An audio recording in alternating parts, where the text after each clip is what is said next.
What tipped me off that this particular night was unlike anything I'd ever dealt with on the road wasn't the sound. It was what followed the sound. Silence. Absolute, dense, wrong-feeling silence. I'd rather not give my name. After everything that played out at that rest stop on I-10, I figured out quickly that staying anonymous is just one more way to keep moving without trouble catching up with me. I've been hauling freight across the southern part of this country for a long time.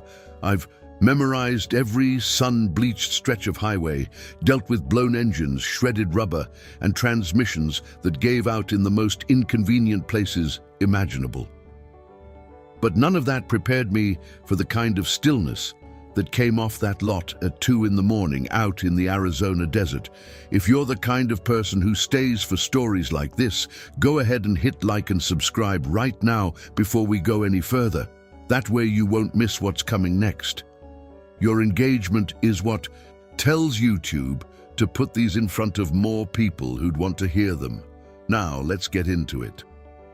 The rest stop was one of those places maintained more out of state obligation than any real purpose. Tall poles put a dim yellowish light over cracked asphalt. The desert wind pushed fine grit against the trailer in a constant low hiss. And there were 2 other rigs in the lot positioned far apart from each other the way truckers do. I took the spot furthest back. My cargo that night was unremarkable. Sealed pallets, documentation clean, weight within limits. Nothing that should have drawn any attention. I ran my standard shutdown procedure and cut the lights. That's when the silence came in, and a few seconds later, the first thud hit. Muffled, metallic, irregular, not cargo settling, not outside contact. It came again. 3 short, spaced-out impacts followed by something being dragged. I checked the right mirror and saw the refrigerated rig parked 2 spots back.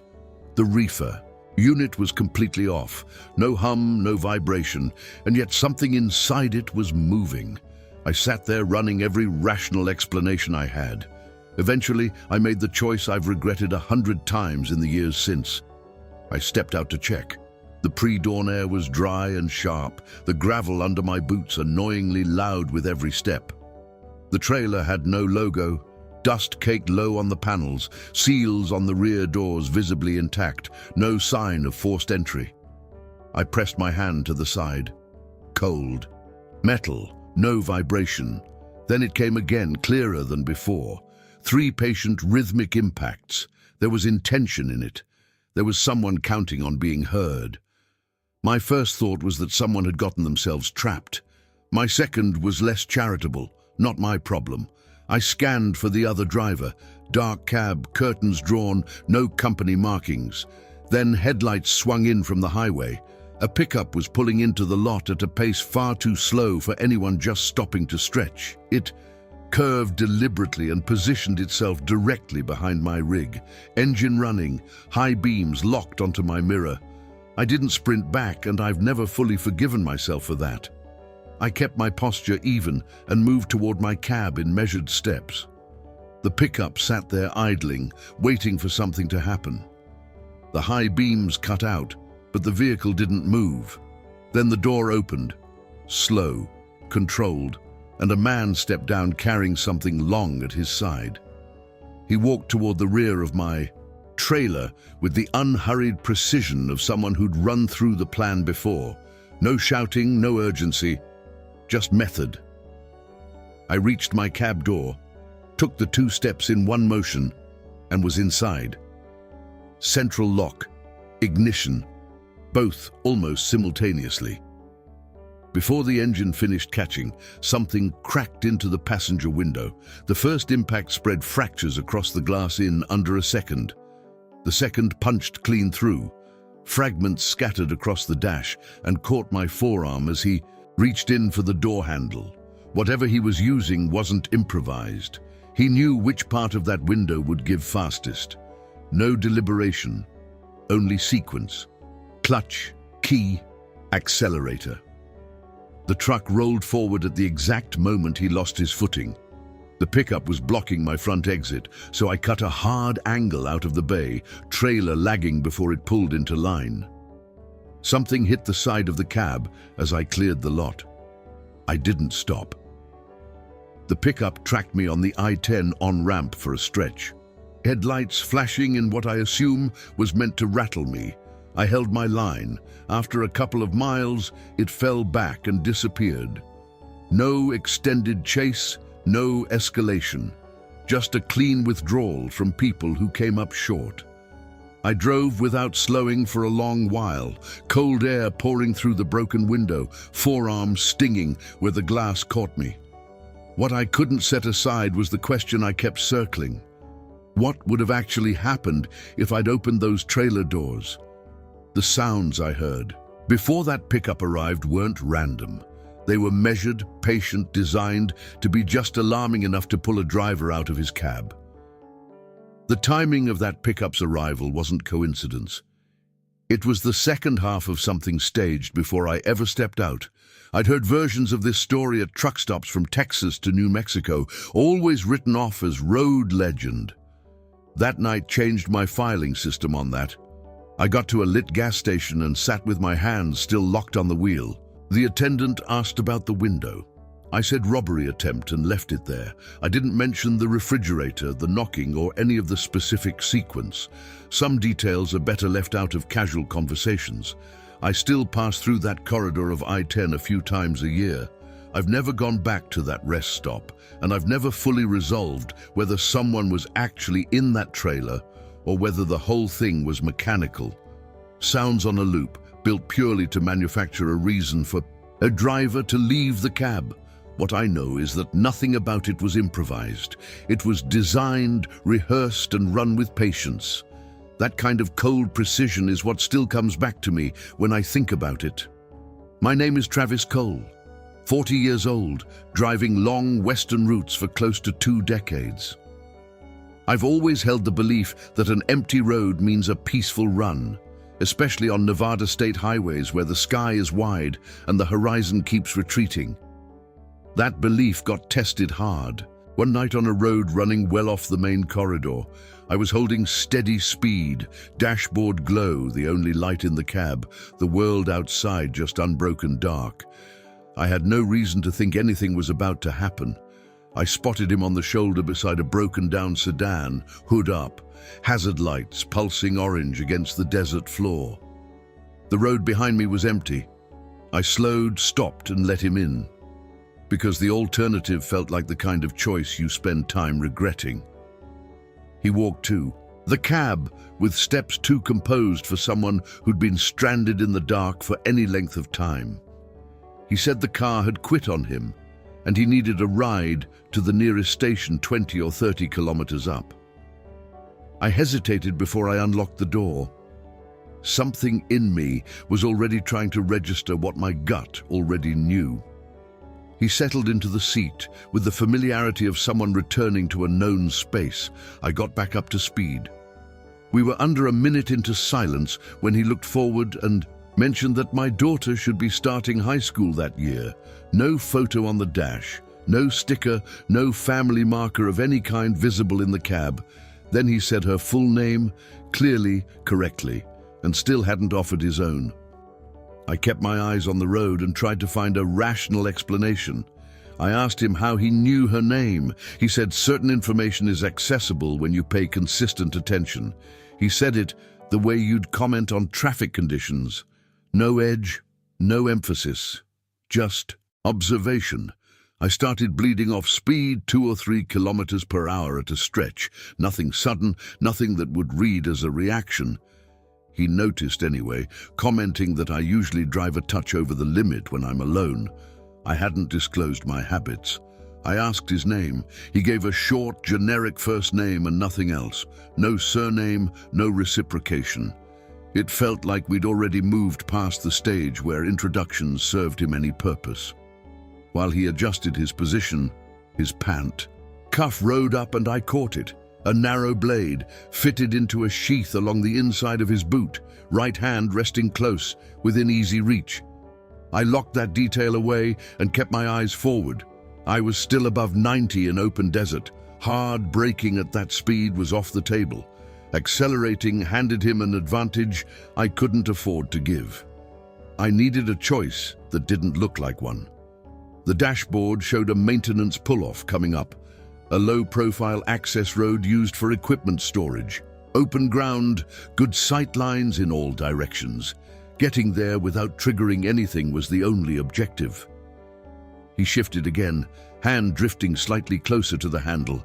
I signaled the detour the way I'd signal any routine deviation. Let the engine pull down naturally to 60, no brake input. He asked if the station was close. I said I needed to check an axle noise before continuing. Technical tone, plausible reason.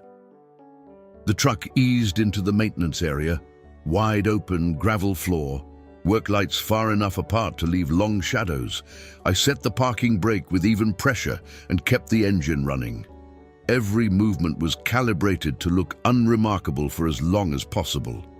His hand moved toward the boot one more time and didn't stop. I opened my door before the blade cleared the sheath. I stepped down without running. Deliberate movement, and circled the front of the truck to keep the hood between me and his side. He was out almost as fast, but the height difference and the span of the vehicle bought me enough geometry to control the spacing. The knife was visible now. I moved back to the driver's side, stepped up, and locked the door in one unbroken motion. I engaged gear and released the brake in sequence. The truck moved forward. He didn't follow past the edge of the gravel. Back on the main highway at steady speed, I went over every sentence he'd spoken, every pause between them. I don't know how long he'd been building a file on me, or whether the broken-down car was staged from the beginning. What I know is that the knife wasn't defensive equipment. It was positioned for a specific use, and the information he carried about my family didn't come from a roadside conversation. It came from time spent watching. Since that night in Nevada, I don't stop for anyone on an empty highway. I understand the weight of that decision. I also understand what the cost of the other decision can look like. The gate was standing open when it had no business being open. No guard post, no scheduled overnight activity on any manifest I'd been given. But the tire tracks worn into the entry dirt told a clear story of regular recent traffic.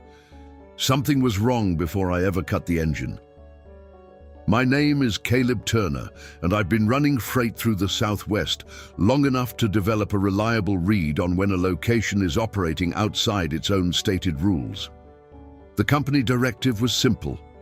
Park in the designated bay and wait for unloading clearance the next morning. The yard sat in complete isolation, open desert on three sides, low metal warehouses forming the perimeter, the nearest town well out of reach. After parking and shutting down, I let the silence settle in. The desert wind swept grit across the lot in long, low passes. The yard lights flickered at irregular intervals, and every time they cycled, the shadows in the lot shifted. On the third flicker, I saw what I wasn't supposed to see. Two men working between parked trailers further back, moving boxes with the efficiency of people who'd done this exact job multiple times before. No uniforms, no equipment, no official record visible. The rear doors of one trailer stood open. I stayed completely still and watched through the adjusted side mirror. The boxes had no external identification. The operation was running without interior lighting to avoid detection from outside the lot. This wasn't an overtime crew. I'd received the full vehicle roster for that yard before departure and recognized at least 3 license plates that had no business being there that night. One of the men stopped mid-transfer and looked directly toward my truck, sustained, evaluating, several seconds too long to be a casual scan. I cut the cab light and went still. When I checked the gate in the convex mirror, the opening I'd driven through was now closed. A chain threaded through the bars, padlock reflecting white in the flickering lights. They'd closed it while I was watching the back of the lot. I hadn't heard a thing. One man was no longer carrying boxes. He was walking toward my cab, controlled, unhurried. The other stayed back and watched. My instinct was to go straight for the gate at speed, but the yard layout killed that option immediately. Parallel rows of parked trailers with narrow corridors between them, no room for an unplanned hard exit. A bad angle through one of those gaps would strand me broadside between two trailers. Then a metal door, slammed hard behind the warehouses. More people, not just the two visible. The math had just changed. I turned the ignition with controlled movement, trying to keep urgency out of the motion. The diesel turned over with a rumble that echoed through the yard louder than I wanted. The man closing in picked up his pace. I threaded through the first corridor between trailer rows at low speed, mirrors threatening contact on both sides. In the right mirror, two men were now tracking parallel between the vehicles. Then a pickup near the warehouse lit up, headlights slicing across the yard at a sharp angle, fast and maneuverable against something heavy and committed to its path. The pickup moved to cut off my access to the yard center before I could line up toward the gate. I applied just enough throttle for momentum, then cut the wheel hard enough to angle through a tighter gap than I would have chosen under any other circumstances. Something contacted the trailer's right panel. As I cleared it, I noted the sound and kept going. The pickup reappeared on my left.